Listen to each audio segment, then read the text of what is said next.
Now England's Lionesses are heading to a World Cup quarter-final against Colombia. Off the pitch, our objective is to reach the equal pay situation in the next World Cup. FIFA have committed by 2027 for there to be pay parity between the Women's and Men's World Cups. Now, I'm not in Sydney, annoyingly, but our sports correspondent, Rob Harris, and Lioness, Lucy Staniforth, who was on standby for the World Cup squad, are both there.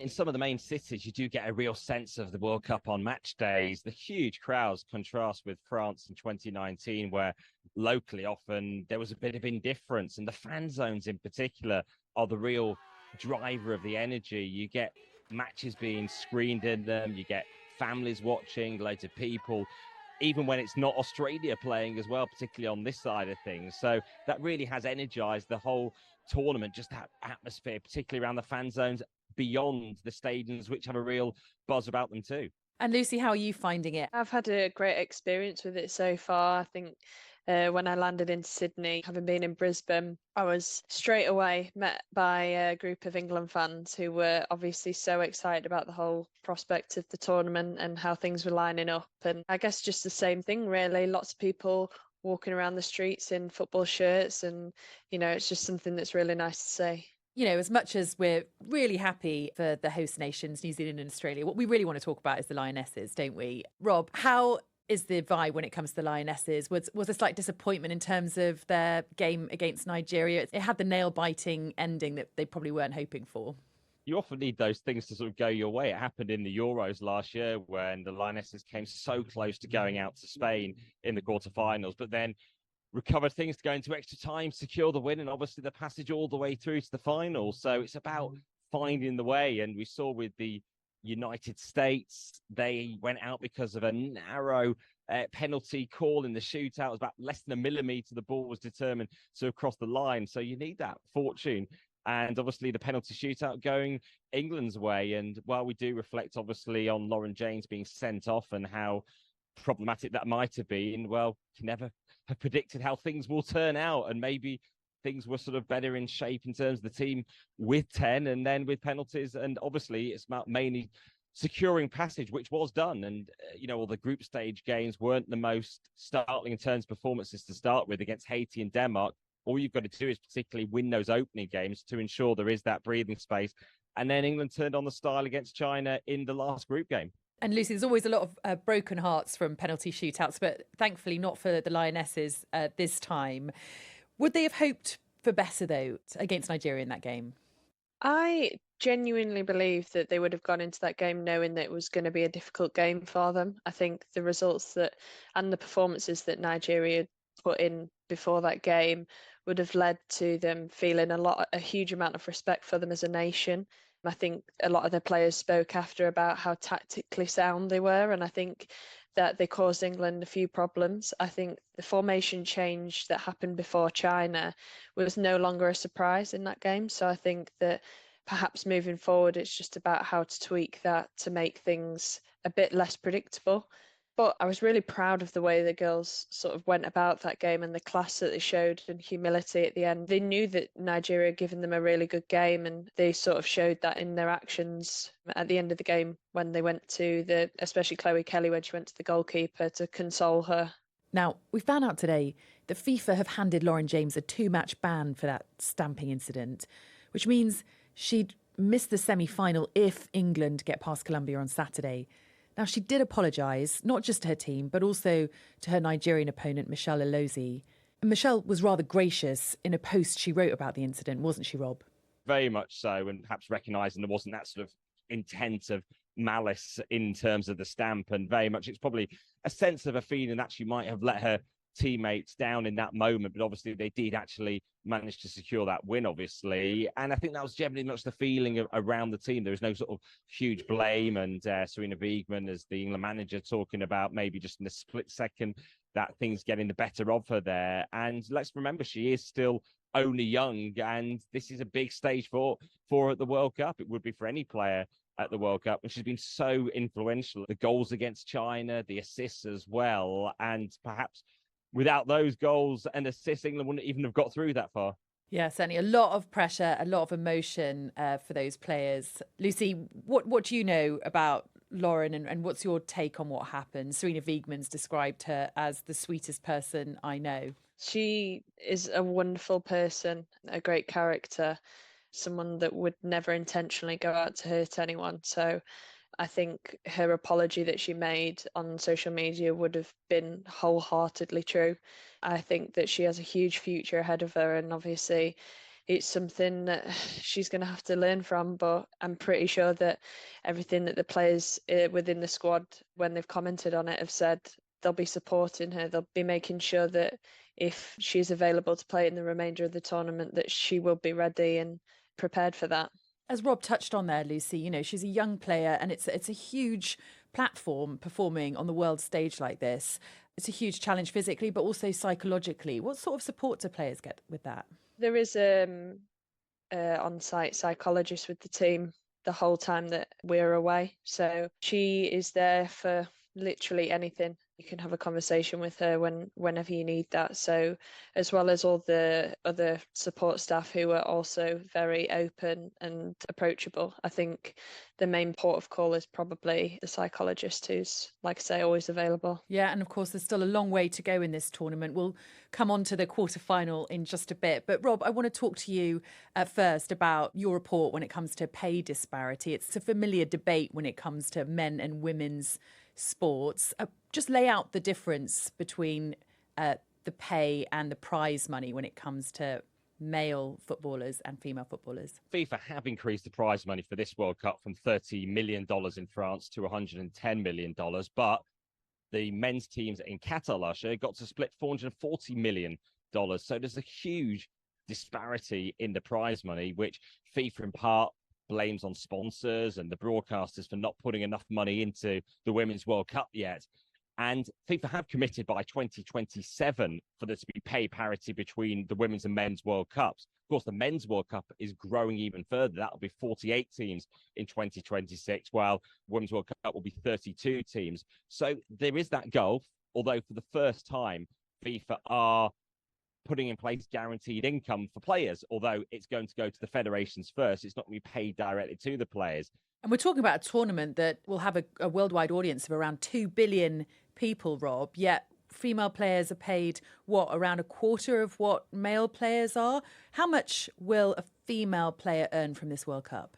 There is this guaranteed income from FIFA for the first time for players, although it is going via the federations. So a player who was part of a team that went out in the group stage will earn $30,000 each.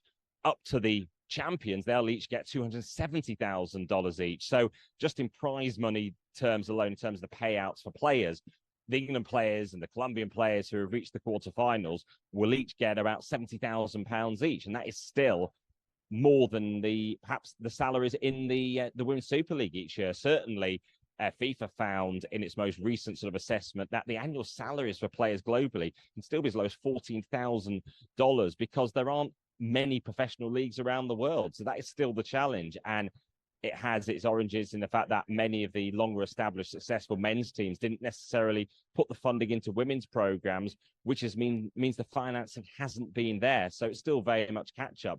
And let's not forget that England banning women's football for 50 years till 1971 was something that cascaded around the world, and resources were denied to women's teams, for instance, here in Australia too.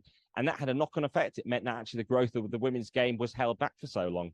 In some sports like cricket and tennis, they do have parity when it comes to pay and prize money.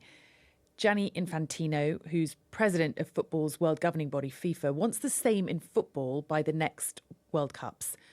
Do you see that happening? It's still an aspiration. And I do sense he's starting to sort of put in place the fact that it's for the sponsors to step up. It's for the broadcasters very often, public service broadcasters around the world, to offer as much as they do for the fees and the rights that they do for the Men's World Cup, to ensure the funding is there for FIFA to offer up the parity on prize money.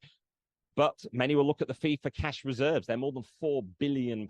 So they do have a lot of cash in there that they could use towards levelling up the playing field.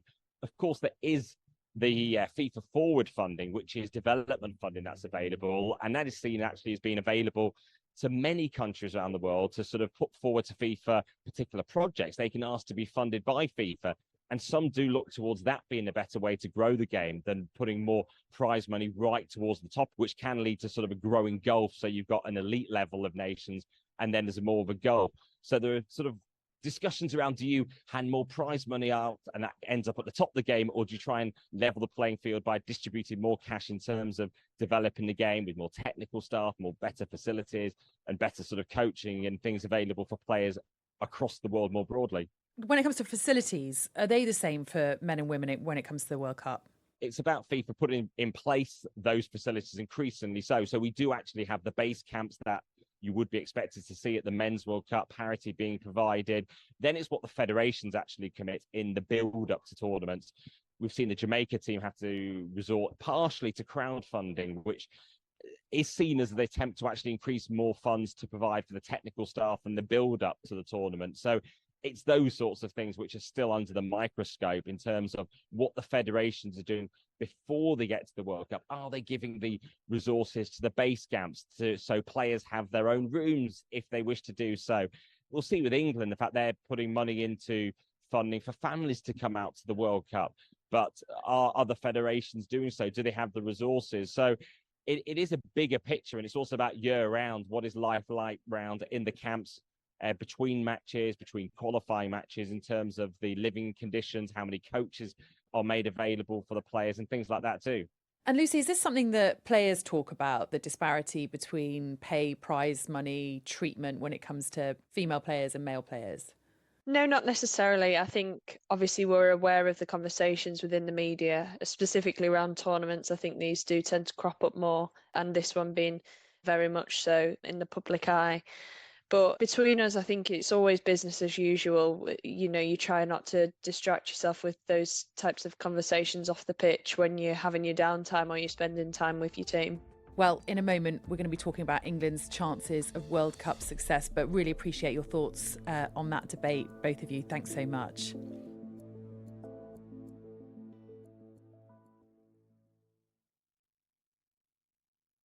Let's look ahead to Saturday and England's quarter-final match against Colombia. Lucy, to you first. How's the team feeling about it?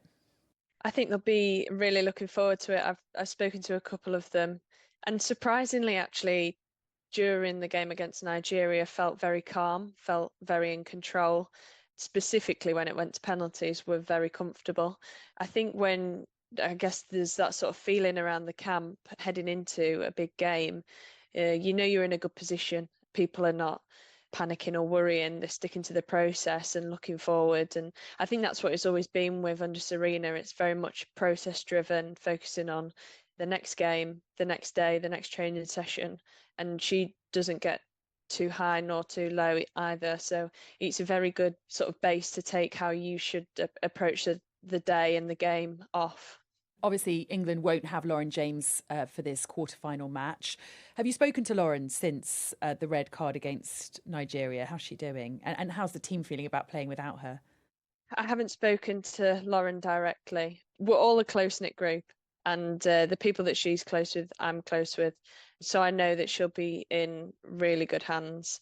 It shows the sort of strength of the group that obviously going through a slight adversity, even when during the match she went off the pitch, we stayed strong, we stood together. And so I think that looking forward, it's just another opportunity for someone else. We won the Euros before, obviously, when Lauren wasn't featuring. So it's probably an opportunity for someone, you know, the likes of Ella Toone, who had a wonderful Euros last year coming off the bench. I'm hoping that perhaps it's maybe her time to shine. Rob, obviously we've got the big match on Saturday for England. Anything else we need to be looking out for? It's how the co-hosts Australia do. It's been a remarkable sort of progress for them, and they do have that tough challenge in terms of France in the quarterfinals. But I think the sense of the way Australia has captivated the nation here is something that's been notable from this tournament. I've spent some time this week with the Chief Executive of the Australian Football Federation, James Johnson, and as well as him reflecting on some of the impact the Matildas have been making, he's also been reflecting on how the Matildas themselves started this tournament by using their platform to speak out on equal pay and calling for pay parity in terms of the men's and women's World Cups. Our Socceroos, our men's national team, is paid the same as our Matildas, our women's national team. That's a agreement that we have in place with our players' union, and we're very proud of it. We're happy with what the women are paid over here, so we weren't surprised when the Matildas made that call, but we're always aligned with our players, and if we can hit pay equity by 2027, I think the world game is in a good space. Lucy, you were called up to be part of Serena Wiegmann's standby squad. You're there as a fan instead. How's that going, and what are you up to while you're in Australia? The initial happiness of getting called in, disappointment at not continuing that journey has turned into a bit of a trip around Australia. So I've been able to visit some places that were on my bucket list. So Great Barrier Reef, we were able to go snorkeling and sat alongside some sea turtles while they munched on their grass. And then I was also really privileged to meet Queensland Indigenous Regional Football Team, the girls team. So we had a little kickabout. They got me ready for pre-season on Monday. So yeah, I'm probably going to hit the ground running now after that experience. Sounds like a hideous trip. And before we let you go, Lucy, I'm not going to let you away with doing this interview and chat with us without asking some sort of prediction. Can England do it?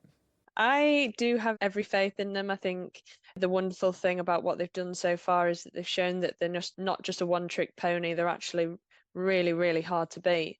And having trained with them and spent loads of time with them, I think I can see that there's just so much talent there, so much determination. So I'm backing them all the way, obviously. And Rob, of course, a final thought from you when it comes to the Lionesses at the World Cup. You know, certainly a lot of people feel hopeful that now the favourites, the US, have been knocked out, that there is a route to the final for the Lionesses. I think the contenders that have been knocked out shows just how this is a tournament of shocks and surprises. So certainly there won't be any complacency in the England camp, but it has increased the sense of this is their chance to be able to win the World Cup. Of course, England haven't won a World Cup since the men in 1966. So the Lionesses would be hoping the path is open, but it's a tough one. There's a lot of jeopardy, but is it looking good for them, Rob? Well, certainly England is one of the best resource teams. They should be contending and reaching the final and even winning a World Cup, given the elite sides that have already been knocked out. But the fact is, you've still got